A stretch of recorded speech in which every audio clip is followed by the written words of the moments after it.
kasih karunia dan damai sejahtera Allah Bapa kita dan anaknya Tuhan Yesus Kristus menyertai saudara. Amin. Shalom saudara yang terkasih, senang bisa menyapa saudara di tempat saudara berada hari ini dalam dimensi yang berbeda, tetapi dalam dunia yang sama. Sebagai insan yang diciptakan untuk Tuhan, sebelum melakukan rangkaian aktivitas kita pada hari ini, marilah kita mengawalinya dengan mendengarkan firman Tuhan.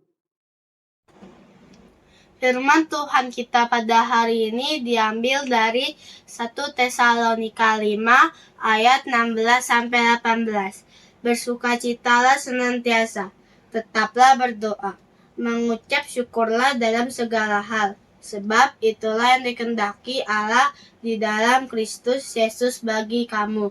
Demikianlah firman Tuhan. Saudara yang terkasih, ini merupakan nasihat terakhir dalam 1 Tesalonika, surat yang dikirimkan oleh Rasul Paulus kepada jemaat yang berada di Tesalonika. Apa yang dikatakan dalam pesan terakhirnya dalam kitab 1 Tesalonika tersebut, dia berkata, bersukacitalah senantiasa, tetaplah berdoa, mengucap syukurlah dalam segala hal, sebab itulah yang dikehendaki Allah di dalam Kristus Yesus bagi kamu. Apa makna bersukacita di dalam teks kita hari ini?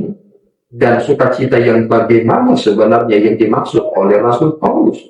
Ketika kita melihat secara menyeluruh terkait tentang kitab 1 Tesalonika, ternyata pasal yang kelima ini berbicara tentang hal berjaga-jaga. Bagaimana saudara memposisikan diri saudara dalam hal penantian itu? Ada orang yang salah memahami tentang hal penantian itu. Mereka tidak mempersiapkan diri karena mereka berpikir waktunya terlalu lama. Dan ada masalah juga yang pernah terjadi di jemaat Tesalonika. Ada pengajaran palsu yang mengatakan, oh Tuhan itu sudah ada dan sudah hadir pada pernyataannya, tetapi tidak memberitahu kita bahwa Yesus itu sudah hadir. Dan akibatnya banyak jemaat yang akhirnya sangat frustrasi dengan keadaan itu. Itulah sebenarnya kuatnya pengajaran-pengajaran palsu di zaman tersebut. Dan hal itu akan segera dan akan terlalu banyak, amat banyak dalam hidup yang akan kita jalani di kemudian hari. Dan ada orang yang berkata, tidak perlu lagi kita bekerja, karena Tuhan akan segera datang. Dan akhirnya banyak di antara mereka yang tidak bekerja, dan tidak lagi mengupayakan hidup mereka. Tetapi Paulus menegur mereka, itu mengapa ketika kita melihat pada ayat yang ke-14, kami menasihati kamu saudara-saudara, tegurlah mereka yang hidup dengan tidak tertib, hidup mereka yang tawar hati, belalah mereka yang lemah, sabarlah terhadap semua orang. Saudara yang terkasih, jika kita tidak memiliki, maka kita tidak akan mungkin bisa bersukacita. Sukacita yang dimaksud di dalam teks kita hari ini adalah pernyataan terkait tentang hal yang bukan bersifat kondisional. Ini merujuk kepada unconditional. Bersukacitalah senantiasa. Apapun ceritanya, bersukacitalah senantiasa. Mengapa kita harus bersukacita senantiasa? Karena kita telah berada di dalam keberadaan yang berbeda. Jika saudara berada di dalam keberadaan dengan sebuah gapaian yang tidak akan mungkin dengan keberadaan saudara, saudara tidak akan mungkin bersukacita. Saudara ketika melihat sebuah kesenjangan antara saudara dengan orang lain dan saudara tidak akan mungkin menggapainya, saudara tidak akan mungkin bersukacita. Kita berbeda. Keberadaan kita sekarang ini adalah keberadaan yang mana kita harus bersukacita. Tetapi kita sering sekali mengabaikan ini dan menganggap bahwa materilah yang menjadi ukuran sukacita kita. Padahal sebenarnya kita dicipta bukan untuk materi. Kita sebenarnya dicipta untuk Tuhan demi kemuliaannya. Jika saudara menciptakan sesuatu hal, dan sesuatu hal itu berbeda dengan apa yang saudara harapkan, apakah saudara akan bersukacita dengan apa yang saudara katakan, yang saudara lakukan?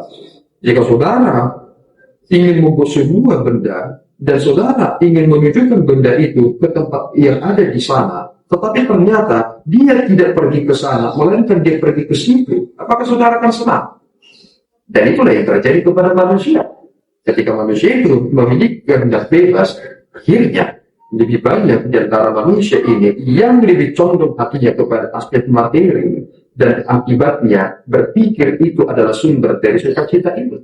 Tapi sebenarnya bukan itu. Paulus menyatakan sesuatu hal yang berbeda di sini. Kita ini milik Tuhan, kita ini umat Tuhan, dan itu adalah sukacita yang berkelanjutan dan sukacita yang bersifat kekal. Dan kemudian ada hal yang dikatakan pada ayat yang ke-17, tetaplah berdoa. Ini sangat penting saudara, karena Yesus Kristus sendiri mengatakan supaya jangan jemu-jemu bagi murid-muridnya berdoa. Bahkan ada hal ketika Yesus mengatakan pentingnya berdoa, karena ada kuasa yang tidak akan mungkin kita boleh hadapi dengan kekuatan kita sendiri. Kita meminta pertolongan daripada Tuhan untuk menolong kita untuk menghadapi itu. Dan Paulus selalu mengatakan perihal tentang berdoa. Paulus pernah mengatakan kepada Timotius, jika engkau lalai akan yang ini dan itu dan lain sebagainya, tetapi hal berdoa, engkau tidak boleh lalai. Dan ini seharusnya adalah bagian sentral dalam hidup kita. Bersukacita, berdoa, dan yang terakhir adalah mengucap syukurlah dalam segala hal. Saudara yang terkasih, ketika kita tidak melihat kecukupan itu sebagai hal yang mencukupkan, kita akan sulit bersyukur. Tetapi ketika saudara melihat kepada apa yang dilakukan Yesus dalam Injil Yohanes, ketika memberikan 5.000 orang makan, hal apa yang dilakukan Yesus Kristus? Dari yang ada, dia mencukupkan. Dan bukan sekedar cukup, tetapi berkelimpahan dengan adanya sisa 12 batu. Setiap Yesus Kristus akan melakukan mujizat, Yesus selalu mengucap syukur. Maksudnya adalah kita ini berada di dalam keberadaan dan semua itu telah ada. Tetapi mengapa sesuatu hal yang sudah ada itu kita tidak melihatnya sebagai hal yang ada? Dan itu menjadikan kita sulit untuk bersyukur. Kita ingin melihat hal yang dimiliki oleh orang lain membandingkan dengan apa yang kita miliki, akhirnya kita membuat apa yang kita miliki. Bukankah itu yang menjadikan kita semakin sulit menjalani hidup ini? Kita harus bersukacita, kita harus berdoa, dan juga kita harus mengucap syukur dalam segala hal. Bukan berkata, jika aku kecelakaan aku langsung mengucap syukur. Bukan itu maksudnya. Maksudnya adalah ada hal yang lebih berharga, yang lebih besar, yang telah diberi kepadamu, dan yang tidak bisa digantikan oleh apapun.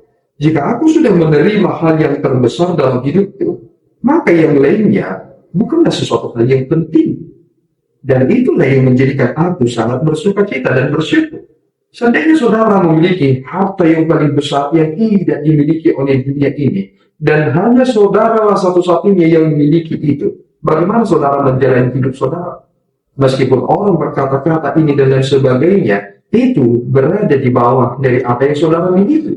Tentu saudara memiliki sukacita dan syukur yang berkelimpahan, bukan? Itulah yang diberikan Allah kepada kita, dan Paulus menekankan itu supaya kita mengucap syukur dalam segala hal, sebab itulah yang dikehendaki Allah di dalam Kristus Yesus bagi kita. Mari saudaraku mengingat 3 hal tersebut: bersukacita, berdoa, dan bersyukur. Tuhan Yesus memberkati kita.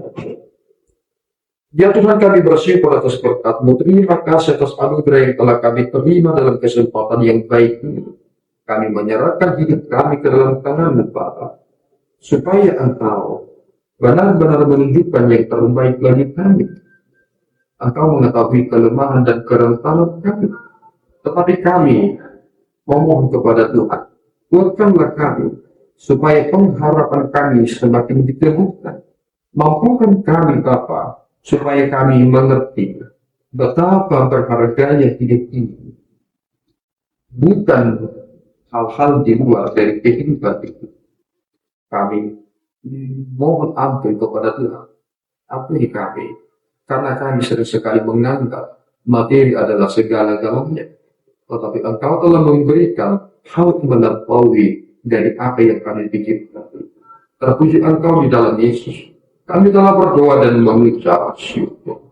Anugerah Tuhan kita Yesus Kristus, kasih setia Allah Bapa kita dan persekutuan Roh Kudus menyertai saudara. Amin. Tuhan Yesus memberkati.